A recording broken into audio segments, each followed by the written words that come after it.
Vasavi జ్యోతిశాలం కేకేడి YouTube ఛానల్కి స్వాగతం.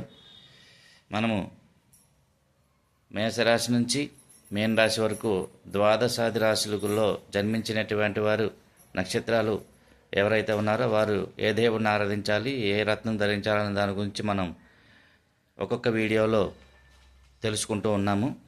ఇప్పుడు మేషరాశి, వృషభ రాశి, మిథున రాశి వీడియోలు మీకు ఈ ఛానల్లో పెట్టడం జరిగింది. వాళ్ళు ఆ రాశి వాళ్ళు ఎవరైనా ఉంటే ఆ వీడియోని చూసి తెలుసుకోవాల్సిందిగా సబ్స్క్రైబ్ చేసి షేర్ చేసి లైక్ చేయవలసిందిగా కోరుచున్నాను. అలాగే ఇప్పుడు కర్కాటక రాశి గురించి ఈరోజు చెప్పడం జరుగుతుంది. కర్కాటక రాశిలో జన్మించినటువంటి వారు పునర్వసు నక్షత్రం 4వ పాదం, పుష్యమి 4 పాదాలు, అలాగే ఆశ్లేష నక్షత్రం 4 పాదాల వారు జన్మించి ఉంటారు. వారు ఏ దేవుణ్ణి ఆరాధించాలి, ఏ రత్నం ధరించాలని వారి గురించి తెలుసుకుందాం. ముందుగా పునర్వసు 4వ పాదంలో పుట్టినటువంటి వారు వీరు లక్ష్మీదేవిని ఆరాధించాలి. ఎందుకంటే రాశ్యాధిపతి చంద్రుడు, అలాగే నక్షత్రాధిపతి గురుడు, వీరు లక్ష్మీదేవిని ఆరాధించినట్లయితే వీరికి మంచి భవిష్యత్ అన్నది వారికి ఆ భగవంతుడు అనుగ్రహిస్తారు. ఎందుచేతనంటే వీరికి గురుబలం తప్పకుండా ఉంటుంది. ఎందుకంటే కర్కాటక రాశిలో గురుడికి ఉచ్చక్షేత్రం కాబట్టి పునరుసు 4వ పాదంలో పుట్టిన వారికి గురుబలం తప్పకుండా ఉంటుంది. వీరు లక్ష్మీదేవిని ఆరాధించినట్టయితే మంచి పొజిషన్లో, మంచి ఉద్యోగం వచ్చి, మంచి చదువు కూడా వచ్చి మంచి పొజిషన్లో ఉంటారని వీరు చెప్పవచ్చు. శుక్రవారం నాడు ఆ లక్ష్మీదేవికి అష్టోత్తరంతో పూజ చేయించుకుని పరమాన్నం నైవేద్యం పెట్టి అమ్మవారికి కుంకుమార్చన చేయించుకున్నట్టయితే వీరి యొక్క పునరుసు నక్షత్రం 4వ పాదంలో పుట్టిన వారి యొక్క జాతకం చాలా మంచి జాతకస్తులు అవుతారు. అలాగే వీరు ధరించవలసిన రత్నం ఏమిటయ్యా అంటే కనక పుష్యరాగము ధరించాలి.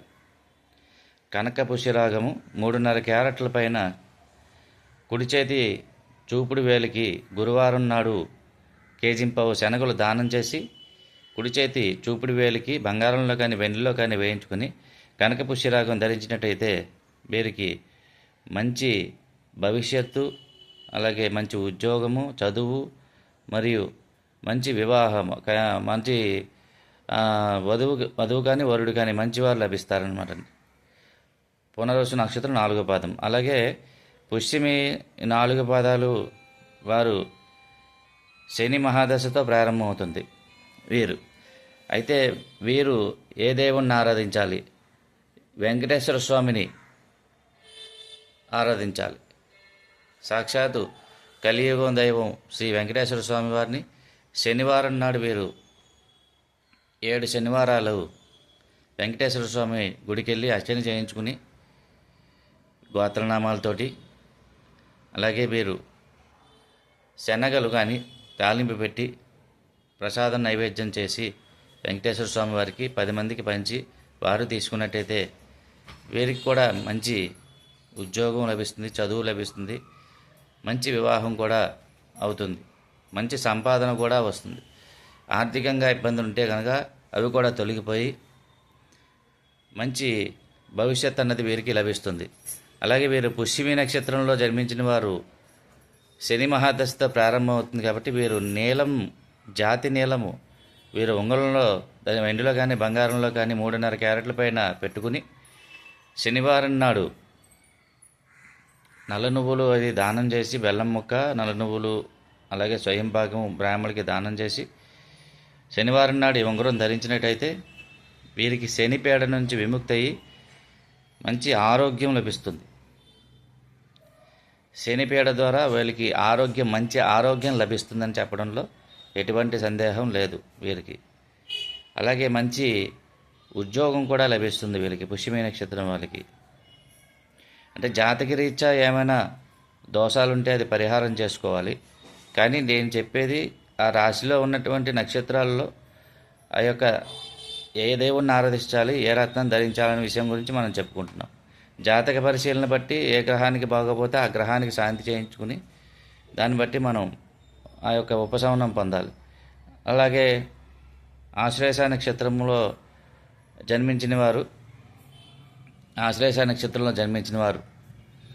వీరు కర్కాటక రాశే, కానీ ఆశ్లేష నక్షత్రంలోకి ప్రారంభ దశ బుధుడు కాబట్టి వీరు గణపతిని ఆరాధించవచ్చు, అలాగే వెంకటేశ్వర స్వామిని కూడా ఆరాధించవచ్చు.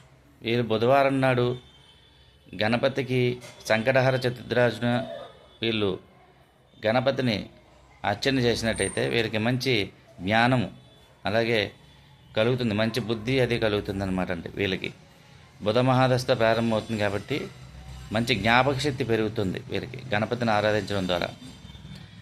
వీరు ఒక ఇంచుమించు ఒక 5 బుధవారాలు వీరు ఆ వినాయకుడికి సంకటహర చతుర్థి నాడైనా పర్వాలేదు, లేకపోతే మామూలు బుధవారాలైనా పర్వాలేదు, వీరు గరికితోటి వినాయకుడికి అర్చన చేసుకున్నట్టయితే వీరికి మంచి ఉద్యోగం లభిస్తుంది ఆశ్లేష నక్షత్రం వారికి. అలాగే వీళ్ళు ఆకుపచ్చ రాయి, జాతి పచ్చ రాయి వీళ్ళు ఉంగరంలో ధరించాలి. 3.5 క్యారెట్లు పైన కుడి చేతి చిటికిన వేలికి 3.5 క్యారెట్ల పైన బంగారంలో కానీ వెండిలో కానీ వేయించుకుని బుధవారం నాడు బుధహోరలో పెసలు కేజింపావు పెసలు బ్రాహ్మణులకి దానం చేసి ఆ ఉంగరాన్ని ధరించినట్లయితే మంచి ఫలితాలు కలుగుతాయని చెప్పవచ్చు.